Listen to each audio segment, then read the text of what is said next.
آج کی بڑی اور اہم خبروں کے ساتھ آپ لوگوں کے سامنے حاضر ہے۔ سب سے بڑی اور اہم خبر یہ ہے کہ 1600 اسرائیلیوں کو لے کر ایک اسرائیلی جہاز گریک پہنچا تھا، جس کو گریک کے بندرگاہ میں ہی روک دیا گیا۔ گریک کے لوگ پھر فلسطین کے نعرے لگائے، جینوسائیڈ بند کرنے کا مانگ کیا اور اسرائیلی لوگوں کو واپس کر دیا، جس کے بعد وہ جہاز سائپرس کی طرف موڑ دی گئی۔ آج دنیا بھر میں فلسطین کے لیے لوگ کھڑے ہیں، دنیا بھر میں احتجاج کر رہے ہیں، دنیا بھر میں غزہ کے لیے مارچ کر رہے ہیں، دنیا بھر میں حکومتوں سے یہ مانگ کر رہے ہیں کہ اسرائیل کے اس جارحیت کو روکا جائے۔ لیکن کیا ایسی وجہ ہے جس کی وجہ سے وہ تنظیمیں جو انسانیت پر بات کرتی ہے، وہ اسرائیل کے اس کرائم کو دیکھ کر بھی آنکھیں بند کی ہوئی ہے یا اپنی زبان کو کھولنے سے ڈرتی ہیں؟ دنیا بھر میں لوگ اپنے اپنے ملک میں اپنی اپنی حکومت سے یہ مانگ کر رہے ہیں کہ غزہ میں ہو رہے ظلم و ستم کو بند کیا جائے۔ ایک ویڈیو آپ کو پتا ہوگا جو ایجپٹ کے بارڈر میں گلوبل مارچ ٹو غزہ کے نام سے لوگ گئے تھے رفح بارڈر کو کھولنے کے لیے۔ وہاں پر ایک برٹش یعنی انگریز شخص ان مسلمانوں سے جو عرب کہلاتے ہیں، خود کو ایجپٹین کہلاتے ہیں، مصری کہلاتے ہیں، ان سے یہ رو رو کر گڑ گڑا کر یہ مانگ رہا تھا اور یہ کہہ رہا تھا کہ برائے مہربانی آپ رفح کے بارڈر کو کھول دیجئے۔ وہ لوگ مسلمان ہیں، آپ کے عرب بھائی ہیں، ہم کرسچن ہیں، ہم لوگ ایتھیسٹ ہیں، ہم لوگ دھرم کو نہیں مانتے، لیکن پھر بھی انسانیت کے ناطے ہم لوگ غزہ کے لوگوں کو بھوک سے بچانے کے لیے اور ان کو امداد فراہم کرنے کے لیے آئے ہیں۔ آپ تو ان کے بھائی ہیں، آپ مسلمان ہیں، غزہ میں رفح کے بارڈر کو کھول دیجئے جس سے غزہ میں ہم امداد پہنچا سکے۔ میں اپنے گھٹنوں میں بیٹھ کر، گھٹنوں میں پڑھ کر آپ سے یہ التجا کرتا ہوں، یہ التماس کرتا ہوں کہ میرے بات کو آپ سمجھیے۔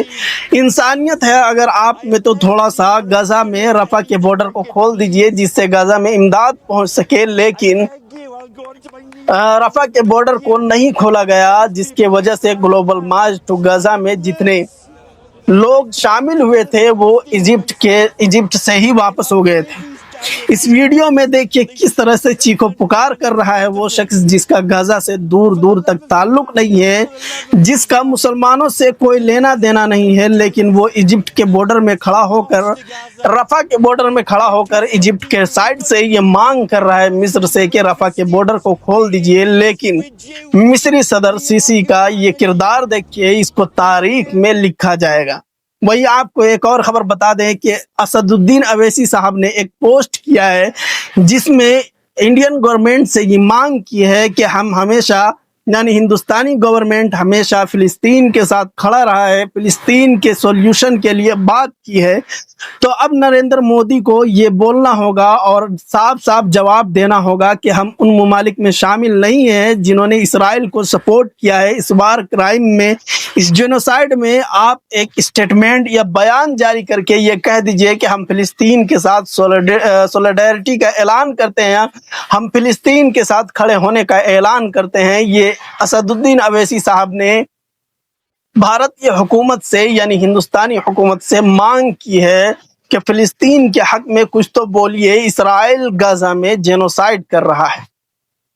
آپ کو پتا ہے کہ غزہ میں بھوک سے لوگ بےحال اور پریشان ہیں۔ ایسے میں ایک نیوز جرنلسٹ کا یہ ویڈیو دیکھیے جس کے اندر وہ خبر دیتے دیتے رونے لگتا ہے اور وہ کہتا ہے کہ بھوک سے غزہ کی سڑکوں میں لوگ گر رہے ہیں، بھوک سے لوگ پریشان ہیں، لیکن دنیا والے صرف غزہ میں لوگوں کو بھوک سے مرتے ہوئے دیکھ کر خاموش ہیں۔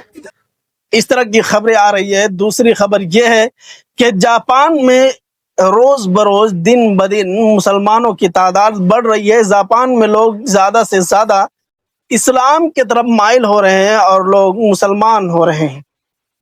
اور ایک خبر یہ بھی ہے کہ امریکہ کا کانگریس مین، وہ شخص جو پرو اسرائیل کا سپورٹر ہے، اسرائیل کا پرو ورژن ہے، وہ شخص یہ بیان دیتا ہے کہ غزہ میں اسٹارویشن جاری رہے گا، یعنی غزہ میں بھوکمری کو بطور ویپنز کے، بطور جنگ کے ویپنز کا اور جنگ کے حربے کا استعمال کیا جائے گا بھوکمری کو۔ اس طرح کا بیان کون دے رہا ہے؟ امریکہ میں بیٹھا ہوا کانگریس مین بیان دے رہا ہے۔ لیکن امریکہ جو